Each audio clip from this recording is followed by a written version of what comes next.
My approach to being a maker really sort of focuses around the materials and functional design.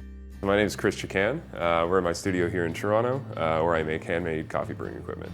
I was working in the coffee industry, noticed that the kettles that were available weren't particularly good at their job. There was a lot of energy and time being focused into the coffee itself, but the equipment was just sort of stamped out and mass produced. And so I thought, I've got a background in instrument making and repair. I had the tools and materials. I thought I could make a better kettle. My kettles use preheated water, and it's as simple as filling a kettle to the top, grinding your coffee fresh into a ceramic brewer, and it's over the pour itself is what dictates the quality. And that's where you get more consistent temperature, more consistent agitation, and a more consistent volume, so a ratio of coffee to water. Second pour, we want to use a lot of water and pretty vigorous pour. This allows it to degas and release a lot of the gases created during roasting. For the third pour, we want to be a little more gentle.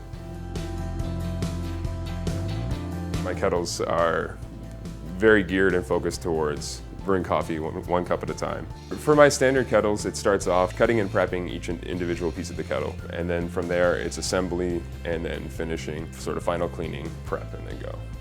So from the ground up, basically looked at the function of what a kettle does in the context of brewing coffee, and then geared everything towards that.